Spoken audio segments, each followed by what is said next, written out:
Thriving in divorce and beyond means not having to worry about the safety of your children when it comes to co-parenting.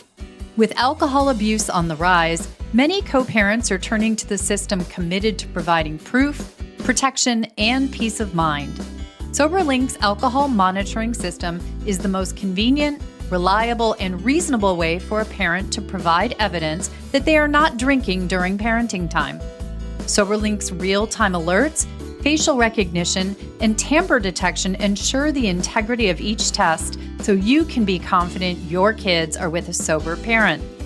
With SoberLink, judges rest assured that your child is safe, attorneys get court-admissible evidence of sobriety, and both parents have empowerment and peace of mind. Pull back the curtain on the mysteries of parenting time and trust the experts in remote alcohol monitoring technology to keep you informed and your kids safe and secure. To download the resource I created with SoberLink, Divorce and Addiction, A Guide to Move Forward, visit www.soberlink.com/Susan. Hello, listeners. Before we get started with this week's show, I wanted to just make a quick correction from last week's show with Dr. Christine Cocciola called Anatomy of a Coercive Controller. Dr. Christine made a statement that 70% of children of coercive controllers become coercive controllers, repeating the cycle of abuse. And in fact, she meant to say 70% do not repeat the cycle of abuse. So she wanted to be sure that you understood she misspoke, and I wanted to get that information to you. So go back if you haven't listened to that episode, and be sure to listen to today's episode. This is another fantastic and informative episode on the role of abuse in our lives. Coming up on today's episode of the Divorce and Beyond podcast. Financial abuse. It isn't very overt in a lot of ways. And it also usually is not the only type of abuse that's going on. There's something else in the relationship that is happening. And this is just another way that one spouse is controlling the other. And it can take many different forms.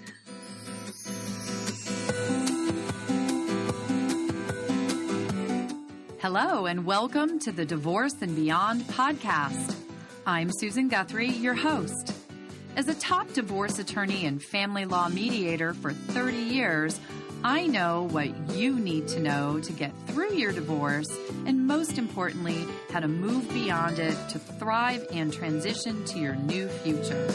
My experts and I are here to give you the insider view into the process, so listen in for the wisdom and expert information you need on your journey through divorce and beyond. Hello, and welcome to today's podcast. I'm Susan Guthrie, your host. And today, everybody, we are talking about money. You always hear knowledge is power. Well, money is control. And there's no place where you see this, I think, more effectively being used or more prominently being used, I guess I should say, than in divorce. You see subtle cases, and then you see some crazy cases of what people will do that makes no sense at all, but in using finances to control their partner. And the sad part of this, I mean, we're in October. This is Domestic Violence Awareness Month. As you know, we are trying to put out resources for people. We're going to be talking about things that my guest has seen people doing in her 30 plus years as a divorce financial professional during the process. But if you're seeing it during the process, folks, guaranteed you saw it during the relationship as well. So I want you all, as we go through this today, to be thinking about the message, the underlying message, and the controlling behaviors you're going to hear about, crazy as they may sound, and see if they are happening in your relationship, because they are the signs of financial abuse when money and finances are being used to control.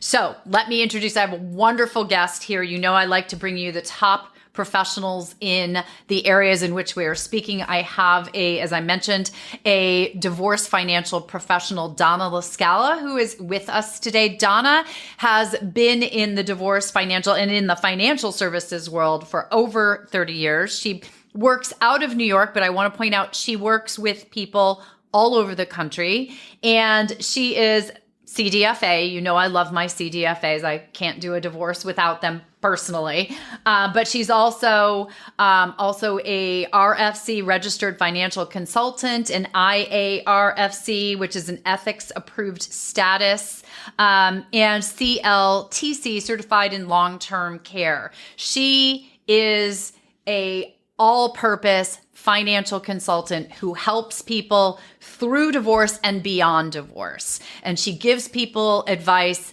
on managing their finances, both again during that process, but very importantly, how to manage their lives beyond that divorce. So Donna, first off, thank you so much for joining me for this really important topic. Some of the things we'll talk about may sound a little funny in retrospect because we're looking at them from a high level, but controlling behaviors and financial abuse aren't really that funny, and it's really important to talk about it. So I thank you so much. You are very welcome, and it's my pleasure to be here today. And you're right, it is a very serious subject, but sometimes when you do look at it from another lens and from a top-down view, you realize how ridiculous some of these behaviors are and how destructive these behaviors are for both parties. Right. And that's actually something you and I talked about as we were getting ready for this, because as we talk about these inside stories, the things that you have seen, they do bring about sort of a little giggle or a little like, oh my God, I can't believe somebody would do that. But that's just how, passive aggressive and subtle and insidious abuse can be. Everybody sees abuse as this very outward thing that's very visible. And instead, it's often a slippery slope of behaviors. Last week, I was talking about coercive control with Dr. Cocciola. This week, we're going to be talking about ways people use money and finances to control. But it doesn't happen all in one fell swoop, right? It happens in these, slippery slope of erosions of taking money away or controlling money or removing it from someone having access to it. Absolutely. And like you and I discussed, there's that analogy in psychology of the frog in the pot of boiling water. And it sounds macabre, but the point of it all is that you put a frog in a pot of water and you slowly begin to turn up the heat, and you do it gradually. And by the time the water is boiling and the frog is dying, it doesn't even realize that it's in a pot of boiling water. And that's what you and I talked about as far as financial abuse, because it isn't very overt in a lot of ways. And it also usually is not the only type of abuse that's going on. There's something else in the relationship that is happening. And this is just another way that one spouse is controlling the other. And it can take many different forms. One of the ways is withholding. Yes. I'm going to withhold access to the money. I'm going to withhold information about the money. So withholding, and that is very passive aggressive and subtle. And you may not even realize when it's happening, because one spouse may say to the other, oh, honey, don't worry about this. I've got it. And it might sound sweet and lovely and nice, but when it becomes a way of one person controlling the other, well, yeah, we have a bank account, but you do not dare touch that money. That's control, and that's abuse. So it depends what's going on. And as you said, it doesn't happen overnight. It's a gradual process that the heat just gets turned up and gets turned up until you realize I'm in hot water here.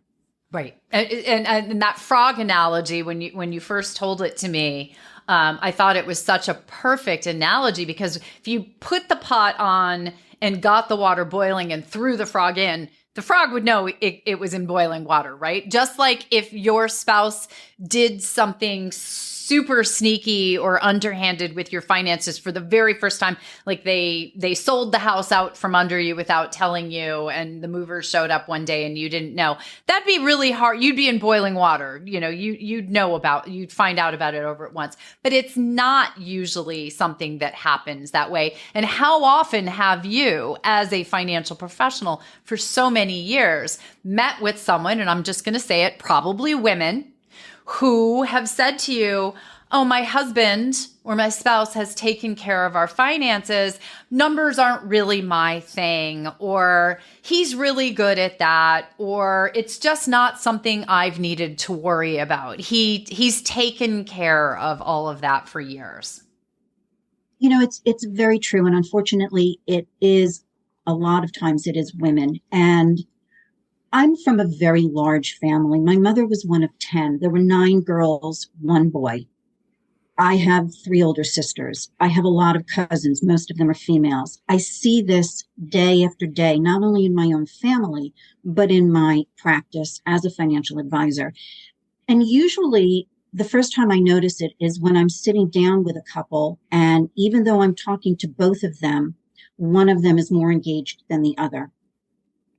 And if it's a normal, healthy, functioning relationship, it's not necessarily a bad thing. I have these responsibilities, you have those responsibilities, you're good at this, I'm good at that. If it's something that's agreed to, it's great. But one of the biggest problems that I was seeing for years, even before I started dealing with people getting divorced, is widows. And they get to that point where it's now critical mass and they know nothing about their finances. And that's a problem. So I became very passionate about teaching, especially my female clients, about finances. And I would say to them, when they would say to me, well, you handle it for me. No. You need to understand. You need to know. And while it's very, ego stroking for someone to say to me, well, I trust you so much, I'll just listen to anything you say. No, you need to understand. And money is a very emotional thing for a lot of people. So there's a lot of fear. There's a lot of anxiety. There's a lot of guilt about money. And you need to really figure out what it is that's stopping you from wanting to know about your finances and facing it. It happens every day. It happens all the time. And as you said, sometimes it's much more insidious than others. And sometimes it's more overt than others. When I see someone come to me and say, well, my spouse always handled that. I don't know anything. I don't even balance the checkbook. It sends up a series of red flags for me in this divorce case because I want to know why. And the question really is this something that you mutually agreed upon, or is this something that happened because it was presented to you as, I'm going to take care of you, don't you worry about it, but then it became abuse. And people sometimes don't even realize that it is abusive until you tell them. Like this one woman that came to me and said, my husband does this and my husband does that. And he took $50,000 and took a van and had it retrofitted with everything you could possibly think of so he could go hunting with our son. And I looked at her and I said, did you agree to that? And she said, no, I didn't even know it was happening. But now he's telling me there's no money to pay the mortgage. And I looked at her and I said, that's abuse. That is financial abuse. When one spouse has the ability to take a huge lump sum of money that's joint money and does something with it without consulting their spouse and then prevents them from being able to keep a roof over their head, that's financial abuse. And it's probably not the first time and it won't be the last. And I said to her, you need to stop making excuses for him, because this is abusive behavior. And it was a wake-up call. That's such an interesting point, right? That people tend to make excuses. It reminds me of a client who came in and said that her husband was very budget conscious, right? They were very budgeted. And so she got, and these were her words, an allowance to spend each week. And she was told, what she was allowed to spend it on. But, maybe that makes some sense. It made some sense to her. We're on a budget. We're trying to save. I get an allowance. My flags were going up. But then she said, and if I spend too much on something one week, I get less in my allowance the following week. Or if there's a behavioral, I'll call it, issue that the husband didn't like, suddenly we have to rebudget, in the next month, and I would get less money. So to me, that's 100% control and 100% abuse. Absolutely. And it's those words, like I said, it's emotional, and there's words that we use. There's a way of saying things and there's a way of not saying things. And yes, being budget conscious is not a bad thing. But when you say, well, you're getting an allowance, and if you overspend, I'm cutting your allowance to your spouse, that's a problem. That is a problem. That is an issue. There's obvious control, and I want to know why. So it's very interesting when I work with attorneys and I work with mediators, and they will say something to me about the case that we're working on, and I'll say it back to them using these words, and they go, oh, I never thought about it that way. I said, okay, well, that's why we're having this conversation, because from a money standpoint, I'm thinking of it a different way. Or like if there's a family business and one spouse says, oh, well, there's always a lot of cash around. I want to know why. I do the puppy dog head and go, I want to know why. Like, where is it coming from? What is happening? Where is it going? There's so much more to these words that people use that you need to delve into. And that's one of the things as a CDFA that I can bring to the table during a divorce, whether it's mediated, it's a collaborative, or it's a litigation. I want to look behind, pull the curtain off of, the man behind the curtain, the Oz figure. I want to know what's going on back there.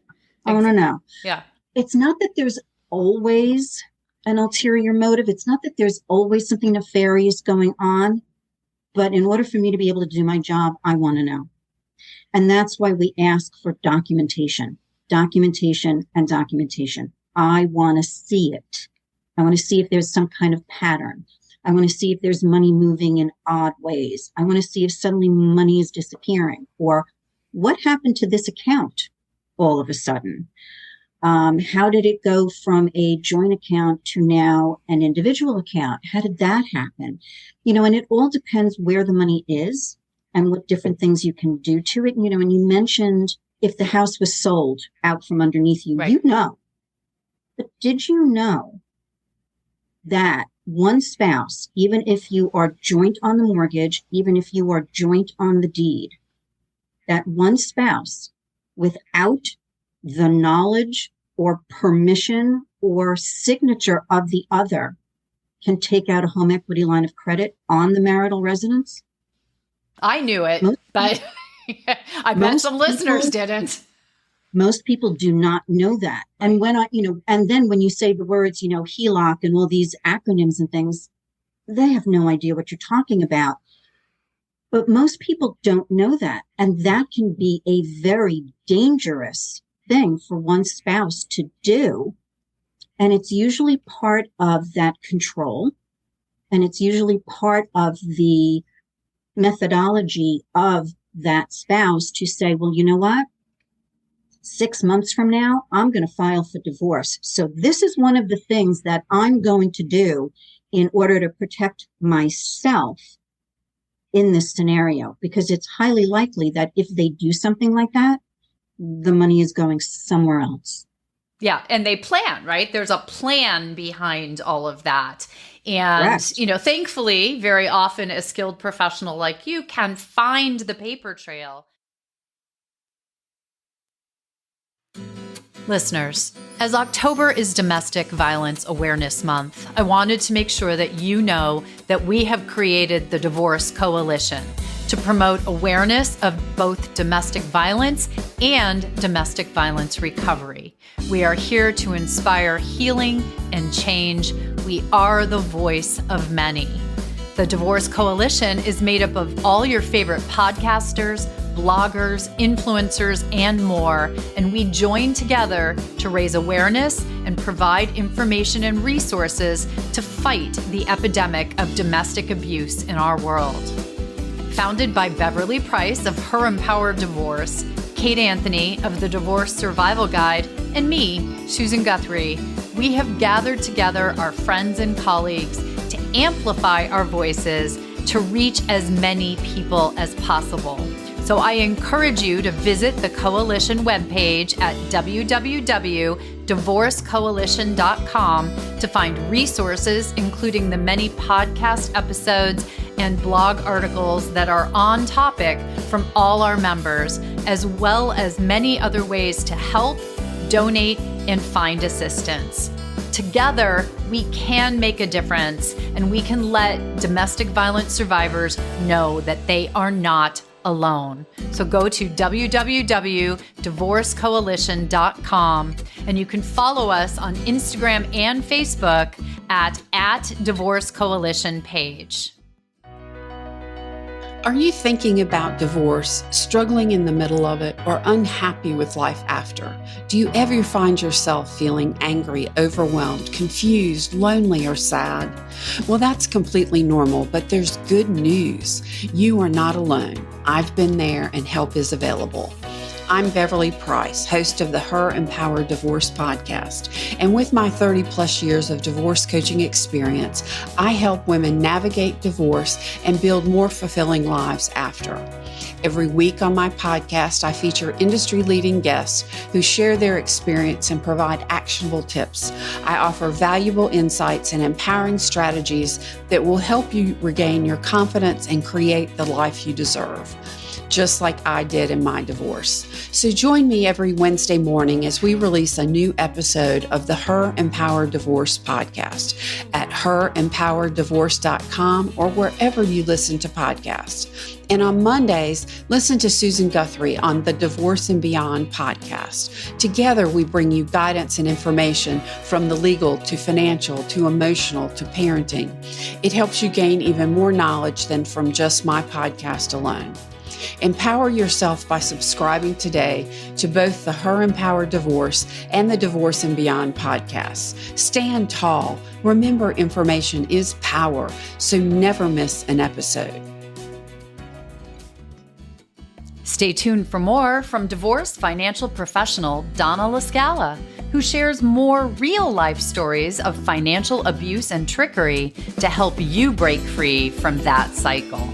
One of the problems that a lot of people have when they are the victim of financial abuse is there's a total lack of transparency and information. So they don't really know where everything is, what everything is. And if they really aren't financially savvy to begin with, they can wind up making very bad decisions that can hurt them tax-wise, retirement-wise, in so many different ways. If you're enjoying this episode, be sure to check out last week's show featuring Dr. Christine Cocciola, who shares with you the dark underpinnings of a coercive controller and, importantly, how you can work to protect yourself and your children and to break the cycle of coercive control. That coercive controller's goal is to fracture the attachment your children have with you. He is chiseling away with that all of the time, and I need protective parents to work all of the time on reigniting that attachment. And now we return to today's show. I think something that you said just a moment ago is something I really want to point out for listeners is, there may be reasonable explanations that some things are happening, but what you need to be aware of if you're listening is if anything here is ringing a bell, waving a flag, or just raising a niggling little question in your mind, you should be checking into it. Because yes, there might be a perfectly good explanation. Maybe there isn't. Maybe your spouse has couched something in terms that sound reasonable, but you just heard the story about this allowance idea. Maybe not. I mean, you told me a story, and we have to tell this one because it shows the extremes that someone can go to. But sometimes abuse will be couched in terms of what's fair and equal, right? The 50-50 thing. You told me about a couple of cases where 50-50 went to such crazy extremes, it's hard to even imagine. Yeah. So part of this process, and one of the things, even as a financial advisor, that always drives me crazy is when someone comes to me and says, but someone, my sister's boyfriend's plumber's financial advisor told him. I'm like, okay, well, what does that even mean in your scenario? So it's what one of my colleagues called shadow people. And I love that term. So it's all these people that are kind of in the background, whispering in your ear, right? The shadow people. So people come to the divorce table with these ideas because they've heard from the shadow people, well, this is what happened in, Susan's divorce, and this is what happened in Donna's divorce, and, blah, blah, blah, all these things, right? So they think that this is the rule. They think that this is the law and this is what's going to happen. So let me say it this way, especially in the state of New York, we are an equitable division state, okay? Equitable distribution, equitable, not equal, not 50-50, equitable. It's a whole different terminology. So people come to me and they say, well, I thought everything is split 50-50. And I go, where? And who told you that? Okay, because there is no 50-50 rule. It just doesn't exist, especially in the state of New York. So this man, and this was told to me by a friend of mine, this man took the 50-50 rule that he was convinced existed to the nth degree. And little by little, he was torturing his wife because she wouldn't allow him to move into their marital residence with his new friend, shall we say. And so he took the left shoe of every pair of her shoes, 50-50. He took 2 legs off of every table and 2 legs off of every chair in their house, took half the light bulbs right out of their sockets, 50-50. I'm taking half of everything. And when I heard this story, every hair on my head stood on end because, first of all, if anyone screwed with my shoes, I'd have a huge problem with that. Okay, so that's just number one. But I mean, seriously, what was he thinking? And it was with malice aforethought because he didn't take half of her pairs of shoes. He took the left shoe of every pair of her shoes, leaving her basically shoeless. Right. So that's malice of intent. Okay. People get crazy and they think of these things to do just to get a rise, to get a reaction, to manipulate, to control their spouse. Yeah, well, and this guy wound up in jail, by the way. So, well, I mean, that level of abusive behavior, and notice, I would like to point out, he split her shoes, but did he leave her the right shoe of every pair of his shoes? Because that's the other side of not. Of course not, right? So, but that's, you talk about that and it's crazy, right? That's on a level that most people are like, well, that's not in my life. Well, I guarantee you that's not the first manipulative thing he did around their stuff, their money, their belongings. It was not the first time that he controlled with these types of behaviors. And they probably were exacerbated during the divorce process. But that is the sort of thing, if you think that that is unheard of or wouldn't happen in your life, trust me, we've both been doing this for over 30 years. We've seen a lot of crazy stuff. And we see people, arguing or I will say arguing for over money or monetary things ostensibly, that it's really not about the money. So they're arguing over who should get what, or I must have it's mine, or it's only fair that I get, or I'm entitled to that. And it's really not about the money or that, but they are using it as a way to manipulate the other person or torture. You use that word. I think it's a good one, actually. They're using it to torture the other person. Yeah. And to get them to capitulate. Right. And, it's just like, watch any crime show on TV and they always talk about when there's a serial killer. Well, where did it start? How did they begin? Because it's the same thing with financial abuse. Where did it start? How did it begin? What was the entry point of this behavior? What started this?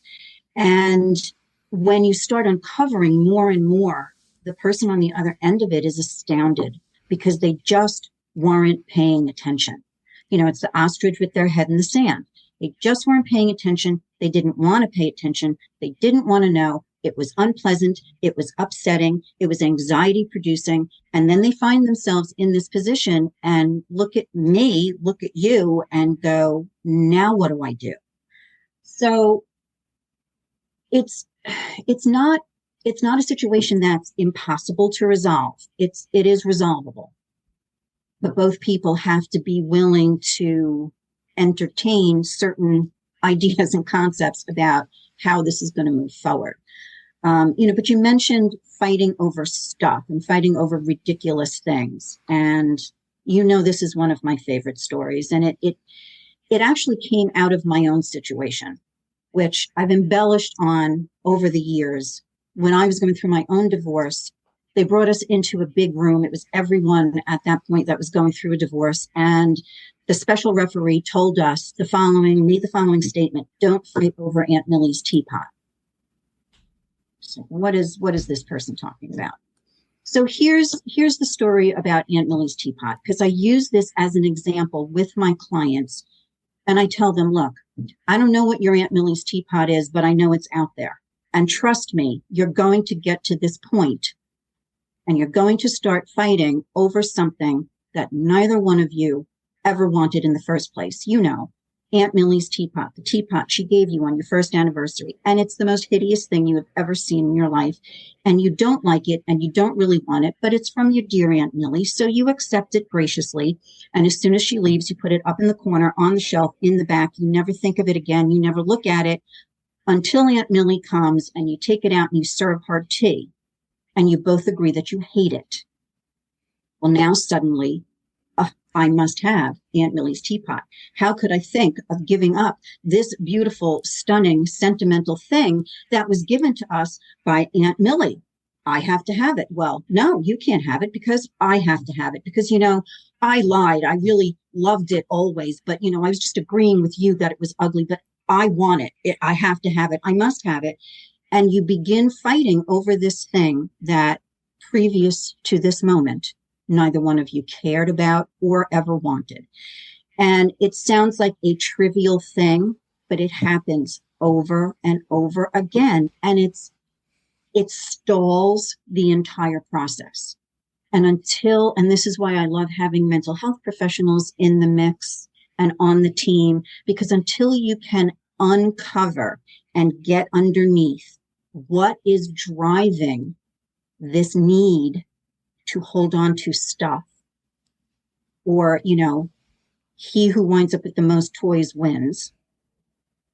Until you can figure out what's driving that particular bus, you're going to wind up stalled in traffic because nothing is going to move the process forward because they're going to just keep perseverating over, but I need this, I want this, I must have this.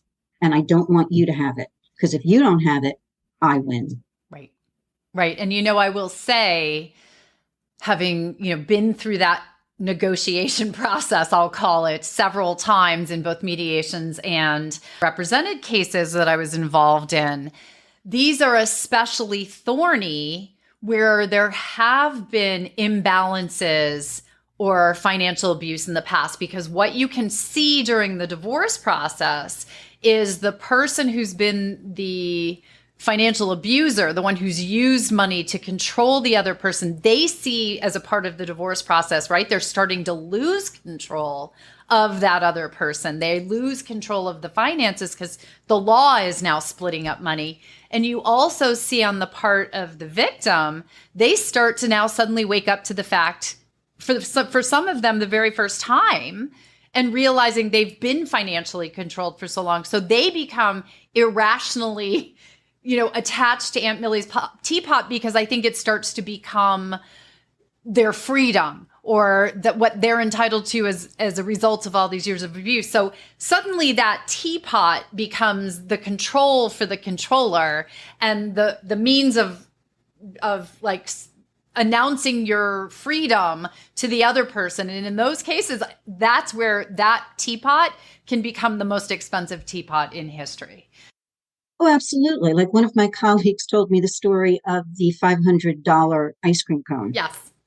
The more you fight over something, especially when you're dealing with within the process and you're either paying a mediator or paying a lawyer or paying a financial person or whoever it is that you're paying, and you call that person, that professional, and say, I'm giving my wife money every month, like you said, for child support and spousal maintenance. And now she's asking me for additional money so the kids can get ice cream from the ice cream man.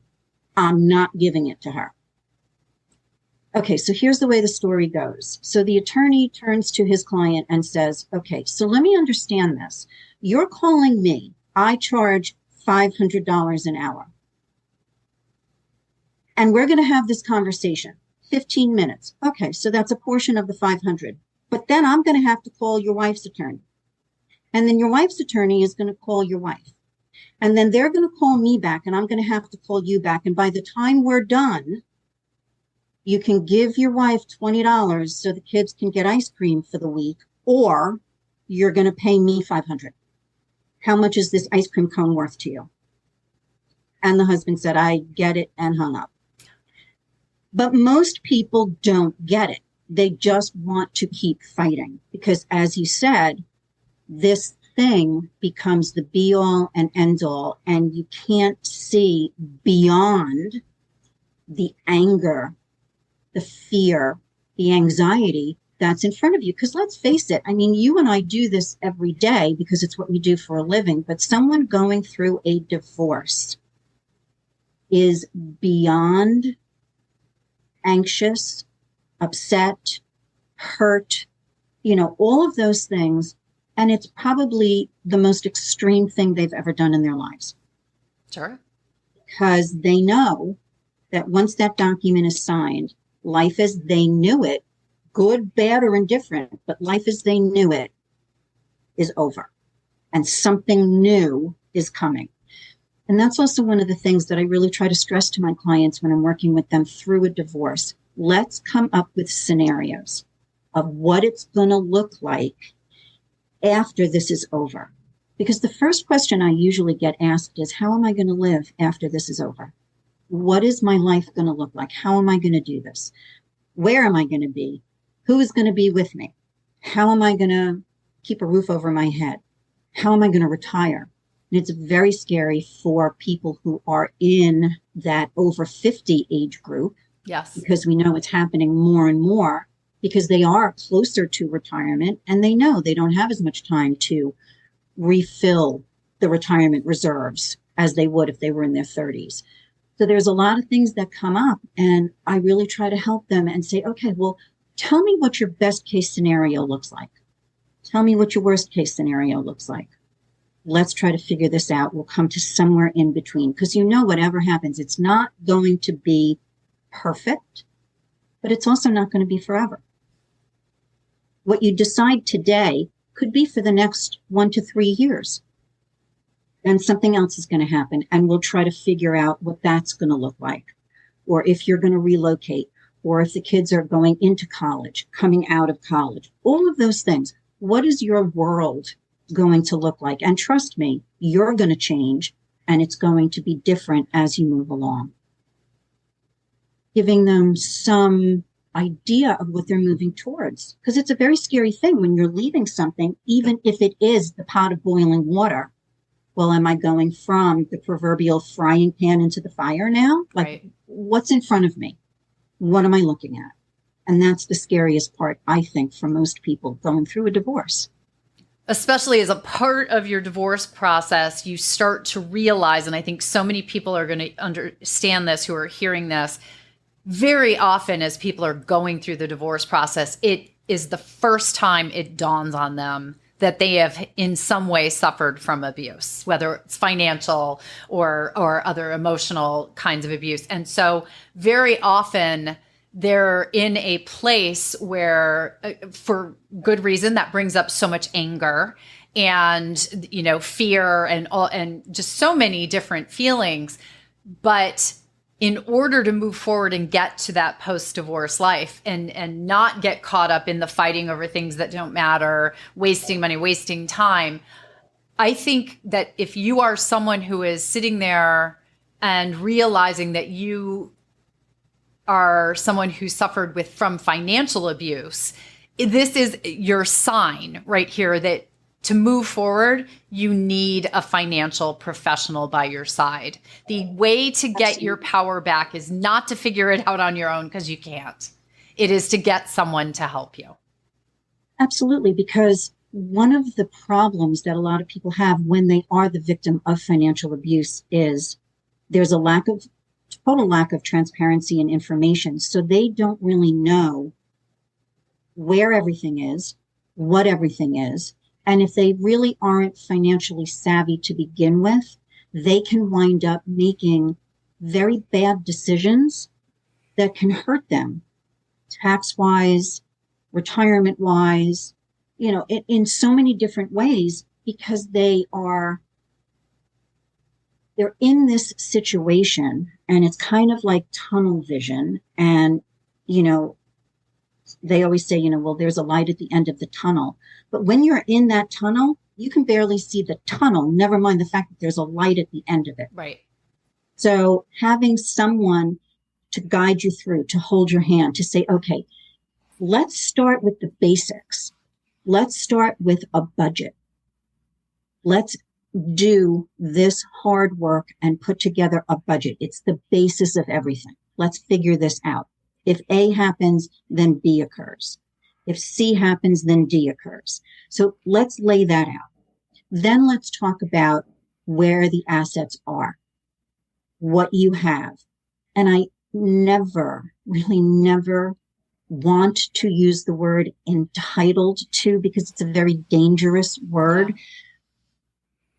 What is in the marital estate and how does this division work? And what could you wind up with in your column at the end? Right. What do you have to work with when you move forward? Right, exactly. And then how are you going to make that work for you? What does that look like?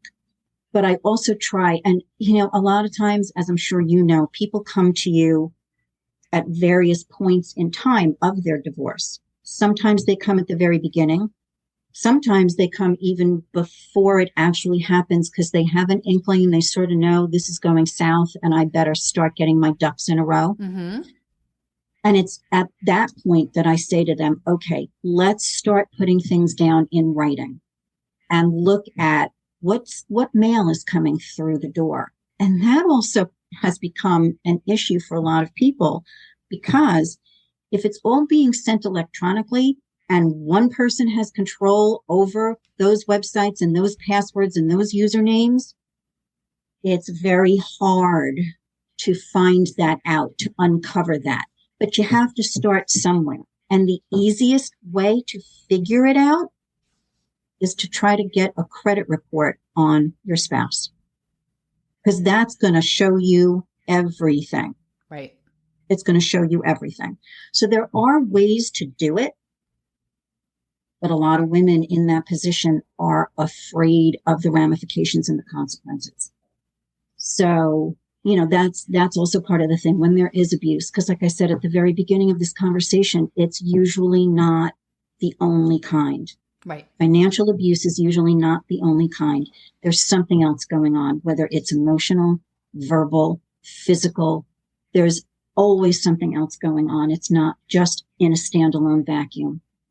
So again, getting back to having a mental health professional on board and working with someone like that, to me, is so important, because they help and they can be the other part of the support. There's power in numbers. Mm-hmm. And when you have a good team that you can work with your client, I think it's so much better for them, but also for us, because we can't possibly know everything. We all have expertise in certain areas as well. Right. So there's lots of times when I call in another professional and say, hey, I have the craziest situation here. What do you think about this? Have you ever seen this before? And would you mind consulting with my client? It's another tool. It's another tool. Right. Well, and I love your analogy of the dark tunnel. Yes, there may be a light at the end, but if you don't have a light in the middle of that dark tunnel, so imagine your financial professional and your mental health professional as two people holding onto your arms, and they've got flashlights to help you. Donna just described what, different ways that a financial professional can help you. And I hope you heard what she said, because it's about taking the control back, right? That control financially that's been taken away from you. She knows the ways that you can start to take that back. That's what your financial professional can do for you. So I know one of the things that you so kindly have offered to listeners is the opportunity to consult with you for a free half-hour consultation, Donna, which, as I mentioned, Donna can work with people across the country, not just in New York, although she's located there. What is the best way for people to find out more about you, about your services, and to reach out to you? So my email address is compdivorce, COMP, divorce@gmail.com. That's a very easy way of reaching out to me. If you'd rather call 516-234-7522, my website is comprehensiveddivorcesolutions.com. I love that. And honestly, everyone, do reach out. This is an opportunity to talk to someone about maybe those little waving red flags you're hearing or seeing as a result of listening to this episode, or, just something that your gut has been telling you. Very often I have found, and I bet you have too, Donna, is that people have had an idea for years, but it's just been too much to face and deal with. And sometimes the best way to step forward is to reach out your hand to get that help. Absolutely, because it doesn't just occur to you one morning, you wake up and say, oh, I guess today's the day I'm starting the divorce process. It's been in the back of your mind for a while. It's been in the back of your spouse's mind for a while. And if there's been abuse, I can safely say that that's probably been one of the threats that comes with, if you dare to go into that bank account, spend money on that thing, do any of those activities, I will divorce you. Right. That's been a power play as well. Yep. So it's not just all of a sudden on a Tuesday, this is what's going to happen.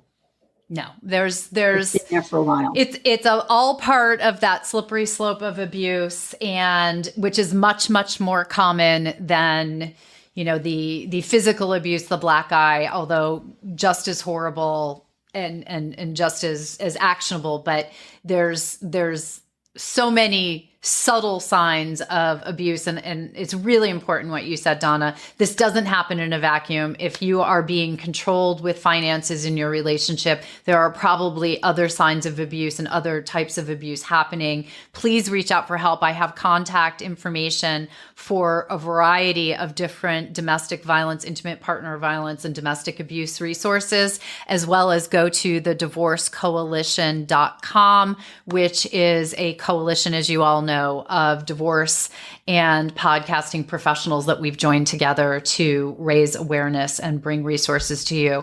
Just know you are not alone. These episodes, these professionals, we are all here to help you. Reach out for that help. And Donna, thank you so much for joining me today to shine this light on this really insidious and intractable and very pervasive form of abuse.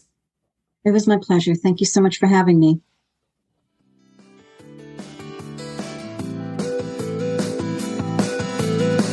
Thank you for joining me today on the Divorce and Beyond podcast. I hope you found some information and inspiration to help you on this journey. Please join me every Monday at 6 a.m. Eastern Standard Time for a new episode. And if you like the show, please take the time to subscribe and leave me a 5-star review on iTunes. You can also find more information on the website at divorceandbeyondpod.com, where you'll find links to the YouTube channel, transcripts of the episodes, and other bonus content. So I'll see you next week to help you move through your divorce and beyond.